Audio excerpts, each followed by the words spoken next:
revealing his roadmap out of lockdown in England on Monday. The Prime Minister will chair a virtual meeting of the G7 leaders today. Boris Johnson is expected to pledge the majority of surplus coronavirus vaccines to poorer nations. Foreign Office Minister James Cleverly joins us now. Obviously, we know that later on he's expected to urge other nations to support this COVAX. Do you think this is the right thing to do, or should we be doing it as soon as possible? Well, the advantage that we've got here in the UK is because of the decisions that the government took earlier on in this pandemic to buy a number of doses of vaccine from a number of different providers. We know we will have surplus vaccines at some point. We've also made the decision that to be a good global player, a force for good in the world, that we are going to donate the bulk of those surplus vaccines to an international body which will decide, based on need, where in the world those additional vaccine doses should go. It means that we're protecting the British people, which is our first duty, but also being a good player on the international stage and helping to protect some of the poorest people in the world. So will this only happen when everybody's been vaccinated here? Because there are concerns from people already getting in touch with the programme this morning. Andy is an emergency worker. He hasn't had his jab. He says he's absolutely disgusted. So you're saying that this won't happen until everyone's vaccinated here? Well, what we are going to do is, as we have done throughout this, be guided by the science. What we're saying is when the time is right, and that doesn't mean when absolutely every single last person in the UK has been vaccinated, but when we know that we have got to a position where we have made our own country safe, that we then are able to donate the bulk of those surplus vaccine doses. Our priority, and this is the right thing for a government to do, our priority is to make sure our own people are safe, but also to make sure that we're a force for good on the international stage as well. We know that there's been a lack of uptake from the BAME community. Should the government be doing more on this before we start giving away surplus vaccines to other countries? Should we be bumping up the BAME community on the list so that they get vaccinated, as we know that they are the most at risk? Well, they're not the most at risk. The priority groups have been put forward because they are the most at risk groups. I do have a concern about the lower than average take-up amongst BAME Britons. I took part in a cross-party video encouraging Black Britons to take up the coronavirus. Other colleagues have done similar, and the government is very much making it clear these vaccines are tested, they are safe, they are known to be effective, and when you are contacted to take up a vaccination, please, please, please take it, because it will protect you, it will protect your family, it will protect your community. We're working... What else can be done as well as videos? You know, obviously it's great that high-profile people like yourself, like Alex did one as well that went out last night, seem to be talking about it and encouraging it. But what else can be done to encourage the uptake? There was this suggestion, wasn't there? Professor Geoffrey Palmer from Edinburgh University said a diverse society needs diverse management, because otherwise you end up where a sector of the community is given disinformation from all kinds of sources. They don't have the image of a black person, Asian person, a minority ethnic person who's standing next to the Prime Minister giving instructions. Do you think there's an issue here about diversity, say, among the experts, the scientists that we're hearing from, that actually we need to look at how the message is being delivered on a wider level? Well, the minister who fronted up the video that I was talking about was my good friend and colleague Kwasi Kwarteng. He is the Secretary of State for the Business Department. He is black. The Chancellor of the Exchequer is Asian. Our Home Secretary is Asian.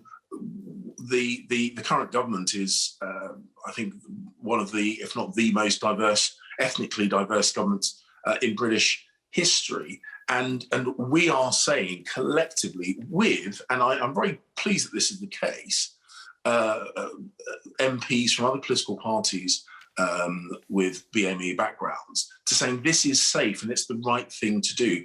And we will keep doing more. We will keep saying this because our priority, our desire is to make sure that British people are safe. That means all British people, irrespective of their ethnicity, based on need, and that's what we will continue to do. We're waiting to see what happens with regards to what the Prime Minister is going to announce about the roadmap out of lockdown, how restrictions are going to be eased next week. What can we expect him to say from this? Because we're looking at the data this morning. Vaccines appear to cut COVID transmission and infection by 2/3, which is obviously good news. We had the news yesterday about cases being cut by 2/3. So can we expect, significant steps to be taken? What will we be hearing next week? I don't mean the detail, but I mean on what subjects as to what will be relaxed. Well, we have very much made it clear that the first priority is to get children back into education. That remains something we are really very committed to when we are confident that it is safe and appropriate to do so.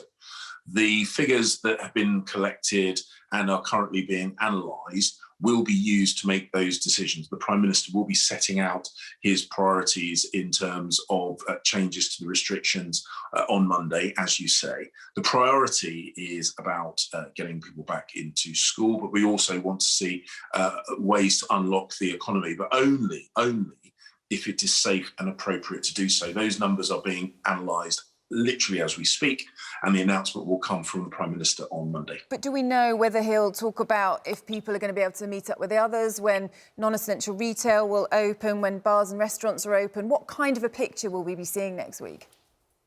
I get how much people want to have information on this. I totally get how frustrating it is living with these restrictions. I'm going to have to beg both you and your viewers to be patient with us for a little bit longer. The Prime Minister will set out these details on Monday. Then we will have certainty. I don't really want to speculate or add to the rumours and speculations. The details will come out on Monday. They are based on the figures that have been collected, and we are very, very conscious about the very, very strong desire to ease the restrictions, but we will only do so if safe and if underpinned by the figures. I mean, the data is going in the right direction, and, there's been growing conversations over the last couple of days, certainly on this show, about the possibility of foreign travel.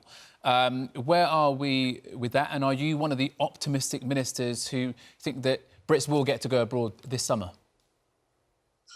Well, the figures are heading in the right direction. As you say, we've had some very, very positive news. That is encouraging, and we will continue to take actions to keep that going. But we've got to remember that those positive figures have been driven in significant part by the limitations. So we don't want to slip backwards. We want to keep making progress.